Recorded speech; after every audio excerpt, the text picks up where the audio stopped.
Sometimes people aren't buying from you for really simple reasons that are super easy to fix. In this video series, we've been going through some of those reasons. And in this final video in this series, I'm going to cover the final two W's in the W5 website checklist. I'm covering both of them in this video because they are so straightforward. So, W number 4 is where. Now this seems pretty straightforward, but you'd be amazed. I still see even big companies sometimes flubbing this one. Where are you located? Let them know that. If possible, include maps and driving directions if you have a physical location. But even if you don't have a physical location, people want to have an idea of where you are. It just makes you seem more real, more credible. Now, I realize that for Canadian companies and sometimes companies in other countries that aren't quite as dominant as our neighbor to the south, you may be reluctant to acknowledge where you're from. There are a lot of Canadian companies that try and leave that vague so that Americans can think you're American-based. Sometimes I have to admit that can be helpful, but more often than not, it'll actually hurt you. You really, if at all possible, do want to give some idea of that where. If you operate out of a home office, as many of us do now, you might not want to put your address on the website. In that case, there's a simple solution. Just go rent a mailbox from a private mailbox rental company, one that'll let you call your box suite number instead of from the post office where they insist you call it P.O. box number. P.O. box number is a red flag, scares the heck out of potential customers.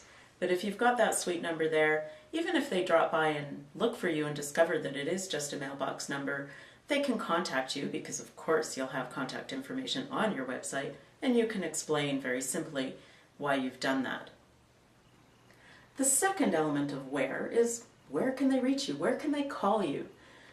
Make sure you put a phone number on every page of your website because even people who like researching things on the web, often it's just faster and easier for them to pick up a phone and call you with a question, and you want to make that really easy for them. In fact, you should even have a toll-free number on your website. They are easy to get, they're no longer expensive things to put up, and you'd be surprised where your potential customers might actually be located. If you've got a toll-free number, you may discover your market is bigger than you think it is. Where can they email you? Now, a lot of companies just put up a form instead of an email address, but the fact is that's putting a barrier between them and their customers. It's way better if you put in a real email address and make sure that you've got somebody who's monitoring and responding to that all the time. That gives people a much closer sense of connection with you and makes them more likely to buy.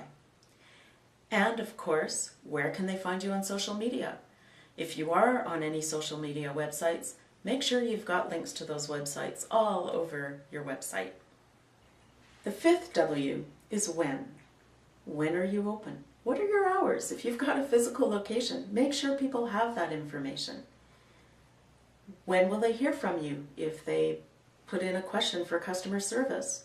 Now, sure, 24/7 responses would be great, but let's be honest, not everybody can afford to do that. But what you can do is at least indicate on your website how soon will they get an answer if they do send in a query. If they know that, they will be more patient. Most people can accept, for instance, if you don't answer their questions on the weekend, but they need to know that beforehand. Otherwise, they will be expecting an immediate answer. And the final aspect of when is when will my order be delivered? People want to have some idea of delivery times even before they've placed an order. And then, of course, once the order is in progress, you want to keep them informed about when it's going to be delivered. Where is it in that process? Again, information makes people feel comfortable. The more information you've got at their disposal, the more comfortable they will be in buying from you. So that's it. That's the full W5 website checklist. If you want a little quick version of it, then by all means, please download it from the link you'll find on this page and run through it with your website. If you'd like to get more advice on how you can make your website sell and communicate more effectively, feel free to drop by the frankonlinemarketing.com website. There we've got free resources. There's the weekly podcast where we interview entrepreneurs and small businesses about what they're doing and how it's working for them and how it could work for you too.